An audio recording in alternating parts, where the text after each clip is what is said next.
श्रीमद्भागवत द्वितीय स्कंध तृतीय अध्याय। श्रीसुत उवाच शुक कहन्ति शुद्ध चित्ते प्रसन्ने नृपति अग्रते। श्रीशुक उवाच शुण परीक्ष पुण्य देहा तुमते पचारिलु जाहा। मनुष्य मध्ये साधु प्राणी मरण काले जाहा जानी। एबे कहिबि ज्ञान सार भकत जनक बेभार। ब्रह्म तेज कुजार इच्छा ब्रह्म भजने होई वांछा। इंद्रिय सुखे जार भाव से नर इंद्रंकु पूजिब। पुत्र कामरे जार मति से जन पूजे प्रजापति। श्रीकामी प्राणी देवी भजे तेजस्वी पूजे ग्रह राजे। वसुंकु पूजे वसुकामी दृढ़ भक्ति भाव घेनी। वीर्यरे होए जार मति से भजे पशुंकर पति।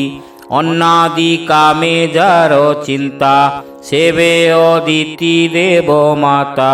देवंकु पूजे स्वर्ग कामी विश्वदेवांकु राज्य स्वामी। साध्यंकु पूजी प्रजाहिते आयुष कामे अश्विसूते। जे प्राणी तुष्ट पुष्टि कामी सर्वलक्षणे पूजे भूमि। प्रतिष्ठा कामे जेबे इच्छे छे पूजे भूमि अंतरिक्षे। सुंदर रूपे जार भाव से नर पूजन्ति गंधर्व। हरि हरि बोल। जे नर इच्छे दिव्य नारी भावे उर्वशी पूजा करी। सकल आधिपत्य चिंता जे करे से पूजे विधाता। जस इच्छई जेहु नर यज्ञ पूजिब यज्ञेश्वर। धन भंडार जे इच्छन्ति वरुण चरणे पूजन्ति। ईश्वर पूजे विद्या अर्थी दंपति कामे उमा सती। धर्मार्थी विष्णुर चरणे संतान अर्थे पितृगणे। यक्ष कुपूजे रक्षा कामे बलार्थी पूजे प्रभंजने। सकल राज्ये राजापणे से आसे पूजे मनुगणे। शत्रु मारणे जार इच्छा राक्षस भज नेता वांछा। सोम कुपूजे काम कामी अकामी आत्मा रामे रमी। अकामे अबा सर्व कामे जे अबा भजे मुख्य कामे। परम पुरुष चरणे जेबा सेवंती दासपणे। ए भावे ताहांक जीवन जन्म मरणे धन्य धन्य। परम पद से लभंती कृष्ण चरणे नित्य चिंती। हरि भकत जन संगे तरई भव तरंगे। ज्ञान प्रसरे भक्ति बळे त्रिगुण हरई निश्चले। आत्मा प्रसन्न सुविवेके गुणे असंग वेनी लोके। कैवल्य सम्मत ए पथ ए भक्ति जोगींकर मत।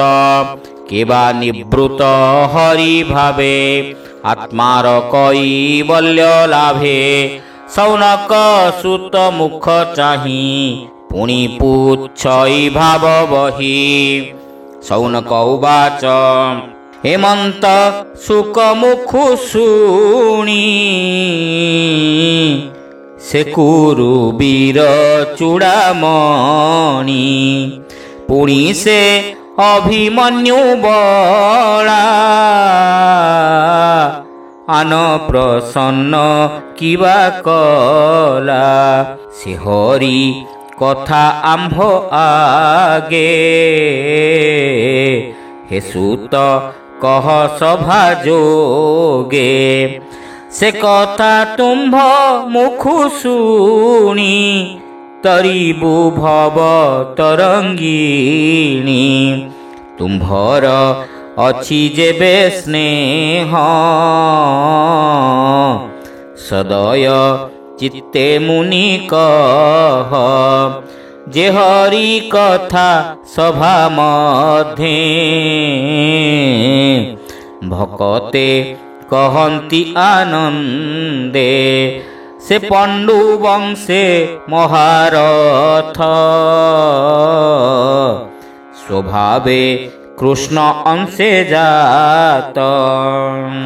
ହରି ହରି ବୋଲ। ବାଳକ କ୍ରୀଡ଼ା ରସ ଖେଳେ, ଯେ ପୂଜେ କୃଷ୍ଣ ପାଦ ମୂଳେ। ବ୍ୟାସ କୁମର ସତ୍ୱଗୁଣ, ସ୍ୱଭାବେ ବିଷ୍ଣୁ ପରାୟଣ। ପରମାନନ୍ଦ ଗୁଣ ଗାଥା, ସତସଙ୍ଗମେ ଯେ ବକତା। ଜୀବନ ବହି ଏ ଜଗତେ, ହରି କଥାରେ ନିତ୍ୟେ ନିତ୍ୟେ। ନ କରେ ଜୀବନ ସଫଳ, ବ୍ୟର୍ଥ ତାହାର ଆୟୁର୍ବଳ। ଏ ରବି ଉଦେ ଅସ୍ତ କାଳେ, ଜନ୍ତୁ ଜୀବନ ଘେନି ଚଳେ। ଯେ ହରି ଭାବେ ଥାନ୍ତି ଜଡ଼ି, ତାଙ୍କ ଜୀବନ ଦୂରେ ଏଡ଼ି। ଏ ତରୁ ଗଣେ ଏ ସଂସାରେ, ଜୀବନ୍ତି ଅଜ୍ଞାନ ପ୍ରକାରେ। ଲୌହକାରଙ୍କ ଗୃହେ ଭାତି, ଶ୍ୱାସ ଛାଡ଼ନ୍ତେ ନ ଜୀବତି। ଗ୍ରାମ କାନନେ ପଶୁଗଣ, କିନ ଭକ୍ଷନ୍ତି ଜଳ ତୃଣ। ମୂତ୍ର ପୁରିଷ ଉତ୍ସର୍ଗନ୍ତି, ଅଜ୍ଞାନ ସୁଖେ ସେ ଜୀବନ୍ତି। ଶ୍ୱାନ ଶୁକର ଉଷ୍ଟ୍ରଖର, ଏହାଙ୍କ ସମାନ ସେ ନର। କୃଷ୍ଣର ନାମ ଉଚ୍ଚାରଣ, ନ ଶୁଣେ ଯାହାର ଶ୍ରବଣ। ତାହାର ଶ୍ରୁତି ଯୁଗ କାନ୍ଥେ, ବିବରେ ଦିଶନ୍ତି ଯେ ମନ୍ତେ। ତୁଣ୍ଡର ମଧ୍ୟେ ଜିହ୍ୱା ବହି, ଯେ ହରି ନାମ ନ ଭଜଇ। ଦର୍ଦୁର ବାଣୀ ବୋଲି ତାରେ, ଯେ ହରି ନାମ ନ ଉଚ୍ଚାରେ। ଯାର ଉତ୍ତମ ଅଙ୍ଗ ସାଜେ, ସୁବର୍ଣ୍ଣ ମୁକୁଟ ବିରାଜେ। ପାଟବସନେ ବାନ୍ଧି ଚୂଳ, ଶ୍ରବଣେ ମକର କୁଣ୍ଡଳ। ସେ ଯେବେ ହରିଙ୍କି ନ ନମେ, ସେ ମୁଣ୍ଡ ଭାର ବହିଶ୍ରମେ। ଯେବା ସୁନ୍ଦର ବେନି ଭୁଜେ, କାଞ୍ଚନ କଙ୍କଣ ବିରାଜେ। କୃଷ୍ଣର କାର୍ଯ୍ୟ ଯେବେ ନୋହେ, ଶ୍ମଶାନ ଅସ୍ଥି ପ୍ରାୟ ହୋଏ। ଲୋଚନ ବେନି ଥାଉଁ ମୁଖେ, ଯେ ହରି ମୂରତି ନ ଦେଖେ। ମୟୂର ପୁଚ୍ଛ ବୋଲି ତାରେ, ସେ ଅନ୍ଧ ସଂସାର ସାଗରେ। ଚରଣ ଯୁଗ ବହିନରେ, ଯେବେ ନ ଯାନ୍ତି ବିଷ୍ଣୁପୁରେ। ତାହାକୁ ବୋଲି ବୃକ୍ଷ ଦୁଇ, ସେ ଯେହ୍ନେ ପାଦେ ନ ଚଳଇ। କୃଷ୍ଣର ଭକତ ଚରଣୁ, ଶିରେ ନ ଲାଗେ ଯାର ରେଣୁ। ପବିତ୍ର ନୋହେ ତା ଶରୀର, ଜିଅନ୍ତା ଶବର ଆକାର। ହରି ହରି ବୋଲ। ତୁଳସୀ ଦଳ କୃଷ୍ଣ ଦେହେ, ଶୁଦ୍ଧ ସୌରଭ ଗନ୍ଧ ବହେ। ସେ ଗନ୍ଧ ଯାର ନାସାଦ୍ୱାର, ନ ଲଭେ ସବତା ଶରୀର। ଗୋବିନ୍ଦ ନାମ ଯାର ହୃଦେ, ନ ପଶେ ପୁଲକ ଆନନ୍ଦେ। କିୟ ବା ପଶିଲେ ହୃଦରେ, ନୟନୁ ଅଶ୍ରୁତା ନ ଝରେ। ତାର ହୃଦୟ ଅଶ୍ମସାର, ବହଇ ଲୋହମୟ ଭାର। ହେ ସୁତ ଶୁଣ କୃଷ୍ଣ ଗୁଣ, ଶୁଣାଅ ଆମ୍ଭର ଶ୍ରବଣ। ଯେ ସାଧୁ ପ୍ରଶ୍ନ ପରୀକ୍ଷିତ, ପୁଛିଲା ଶୁକଙ୍କ ଅଗ୍ରତ। ହର ସେ ବ୍ୟାସଙ୍କ କୁମର, ଆତ୍ମଜ୍ଞାନୀଙ୍କ ମଧ୍ୟ ସାର। आनंदे मुनि गण मेले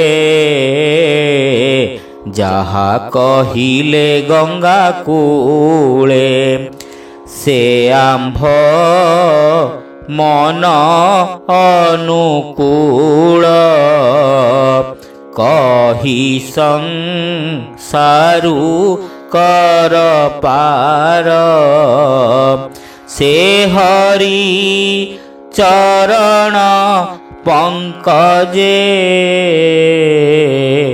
ब्राह्मण जगन्नाथ भजे भावे से हरि चरण पंकजे ब्राह्मण जगन्नाथ भजे। हरि हरि बोल। इति श्रीमद्भागवते महापुराणे पारमहंस्यां संहितायां द्वितीय स्कंदे शुकपरीक्षित संवादे भक्तियोग प्राधान्य वर्णने नाम तृतीयोऽध्यायः।